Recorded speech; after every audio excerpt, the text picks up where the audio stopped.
Bonsoir à tous. La journée de diffusion des comptes extérieurs de la Côte d'Ivoire a eu lieu au siège de la BCEAO à Abidjan. Il ressort, entre autres, que la balance des paiements 2021 du pays est excédentaire de 1095,6 milliards de francs CFA. Cet indicateur retrace l'ensemble des échanges entre les résidents d'une économie et les non-résidents au cours de la même période.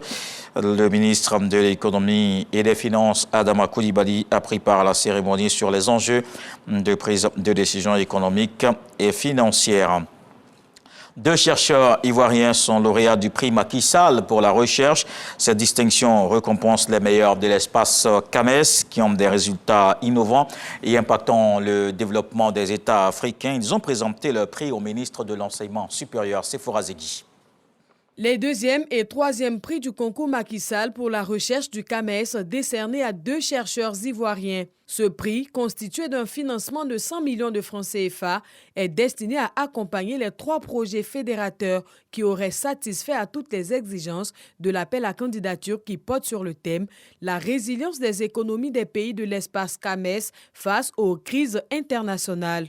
Les chercheurs ivoiriens et leurs équipes qui se sont démarqués par la pertinence de leur projet obtiennent une bourse de 40 millions de francs CFA.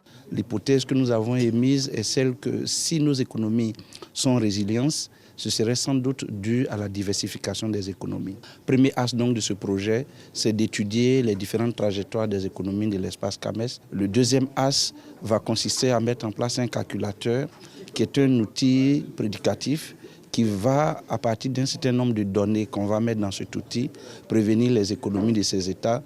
Nous nous sommes dit, si avec ce que l'Afrique a vécu, comme l'esclavage, comme la colonisation, avec toutes les crises que nous connaissons, avec les guerres civiles, avec la famine et toutes les crises dont je ne parlerai pas ici, nous arrivons à prendre le dessus. Nous arrivons par exemple, nous sommes arrivés par exemple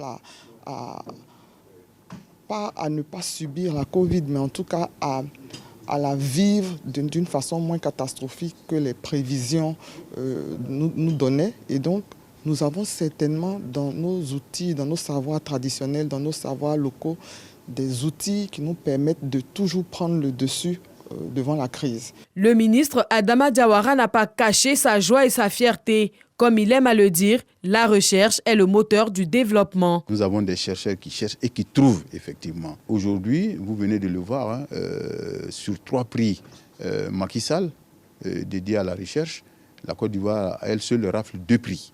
Alors donc je pense que ça se passe de commentaires. Cela est une preuve palpable de la compétence de nos enseignants, chercheurs et chercheurs. Adama Diawara ne tarit pas d'éloges pour les enseignants-chercheurs et chercheurs de Côte d'Ivoire qui ont des résultats éloquents au CAMES.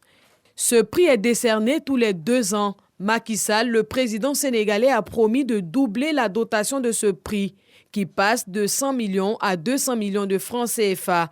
Il sera désormais organisé chaque année. Et dans l'actualité, le ministère des Transports fait le point de l'accident de Yamoussoukro. La collision entre les 2 cars a fait 14 morts et 73 blessés. Le bureau d'enquête accident a livré ses premières conclusions sur ce drame survenu le 5 janvier 2023. Il ressort de ce rapport préliminaire que l'excès de vitesse et une série de mauvais dépassements constituent les causes de l'accident. Une enquête toxicologique est en cours pour mieux comprendre les circonstances du drame. Et dès son arrivée à la tête de l'Assemblée nationale, Adama Bictogo s'est fixé plusieurs objectifs, dont la diplomatie parlementaire. Il s'agit d'établir des liens de coopération entre la Chambre basse et les parlements d'autres pays. Cette ambition affichée du président de l'hémicycle a favorisé la création de groupes d'amitié parlementaire avec 49 pays dans le monde. L'Assemblée nationale est de plus en plus présente à tous les grands rendez-vous parlementaires à l'international. Quel est l'apport de la diplomatie parlementaire dans le rayonnement de la Côte d'Ivoire sur la scène mondiale? Des réponses dans le dossier politique à suivre dans le 20h. Dans le reste de l'actualité, ce 12 ou 13 janvier, la Cour constitutionnelle béninoise, chargée du contentieux électoral, va proclamer les résultats définitifs des élections législatives 2023. Elle devrait confirmer ou corriger les résultats provisoires donnés la veille à la commission électorale.